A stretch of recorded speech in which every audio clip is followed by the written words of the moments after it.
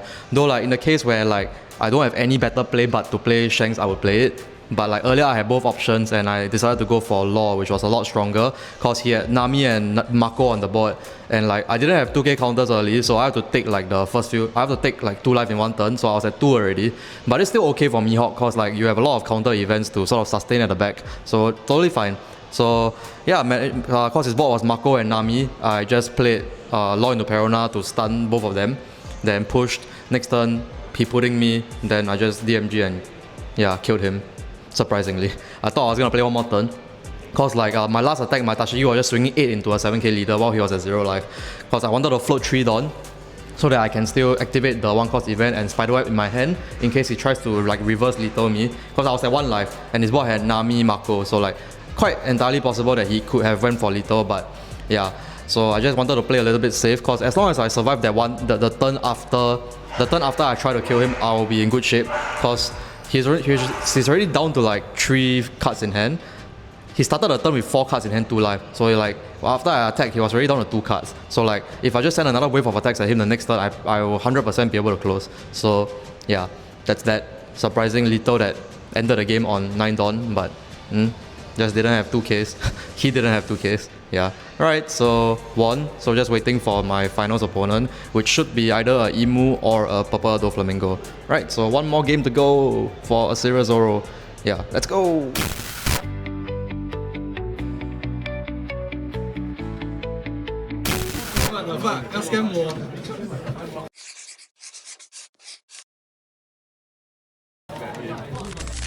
Alright, what's up guys? So managed to win the flagship, so I played against Emu in the finals. So it was against my friend Jia Yu.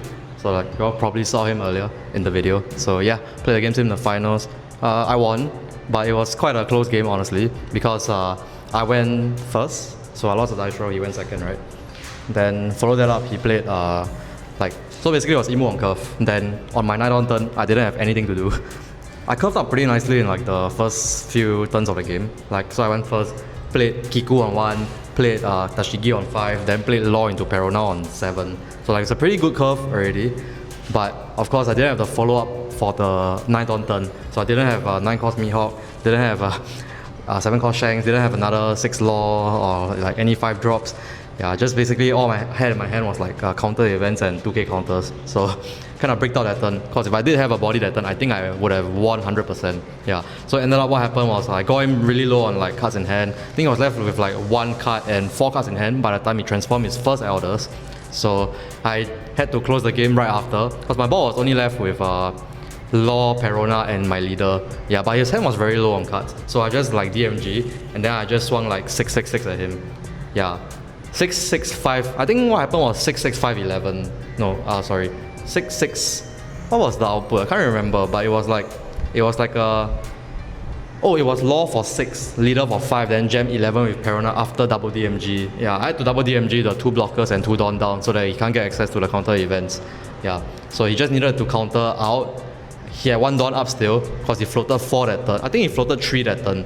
So 1 DMG tapped 2 blockers, then the other DMG tapped 2 Dawn. Yeah. So I had to try to close the game from there. And but the thing is, last turn I already 2k checked him with like 6s. So I did like 6 last turn, and he countered like 2k. So like chances out of him having like more 2ks in hand was really, really low. So I just decided to go for that. And yeah, so I swung the first 6, he took the 0. So that's quite like gangster of him honestly. But I think he probably needed I think he was just 1k short at the back. Yeah, so he needed to get like a 1k counter from life, or like his Saturn Surge needed to get a 1k. So that was his misplay that he told me at the end of the game, because he thought like maybe he needed to play another turn. So instead of picking up a 1k counter, he picked up another 10 cost Elders. Yeah, so he sort of overestimated his defensive output. Yeah, he took into account DMG, but after everything was said and done, right, he was short 1k at the back, because I went 6, 5, 11 and he could only counter for 6k, I think, 1k short. Yeah, so he only counted 7k. Yeah, his hand only had 7k total. Because I still have other like weenies on the board, and his hand only has like 4 cards. So like if I went 666, right? I think his hand only had 2K also. So like it's hard for him to counter once since that I'm asking for like 2K on each attack. Yeah. So he took the first one just to force me to go all in. Because then only then he will get the most like efficient counter, like the most value out of his counter events. Yeah. Because he doesn't want to use a 4K event on like a 2K swing, right? Because that will give me a complete read, and also like that turn he also only floated 1 Dawn for counter events. Yeah, so my lethal was 6-5-11 and I got there 1K shot. But for sure if I had a follow-up play on the 9 turn, I think I probably won. Because at that point in time he's already like gonna die, and yeah, I just needed one more body to like just secure the win there. Yeah, but still managed to win. But of course, it was really close. All my games were really close today. Like even like the Swiss rounds, like especially I think my hardest game today was honestly the UP Luffy, cause like I had to deal with the pudding, and then like I have to draw enough big drops to counteract him, and then he also have enough red rocks to answer me, and I have to go for some like not guaranteed lethal basically, and have to hope that his hand doesn't have counters. Did manage to get there, but yeah, have to get. I think that was the only game that I had to get lucky. Yeah, because it was not like a 1 card like margin. It was in 4 cards in hand. He needs to have 5K counter, and I know one of them is a 2K counter. So that like it's quite probable that he can get out. Yeah. So I was effectively hoping that like he took the 10K swing and then couldn't counter out for the 12K swing. Yeah. So I was just banking that his hand only had that 2K counter in the 3 cards in hand before he took the life. Yeah, so managed to get there. So like that was the hardest game for me today, I feel. Yeah. But other than that, yeah, today is pretty good run. Managed to secure myself another serious Zoro. So yeah. I mean, mainly today I just wanted to try a new like list of Shanks. I mean, not Shanks, sorry, Mihawk. So I'll update this version of Mihawk in my guide. So the guide should be up by the time that y'all see this video. So do check it out in the link below. Yeah. Then do give I'll upload the list there to show y'all what I ran to win this flagship. But I think after today, definitely I've tested quite a few cards, because I got to use almost all the cards that I included in the deck today. So I could like sort of formulate my insights on them. Yeah, so it's a pretty good run, and like of course bonus that I won also. Yeah, so right, I'll catch you guys in the next one. So yeah, don't forget to check out the Mihawk guide for those that are interested in Mihawk, and of course I'll also be updating the guide periodically. So like I'm aiming to look like when you all watch this video, the gameplay video should be up.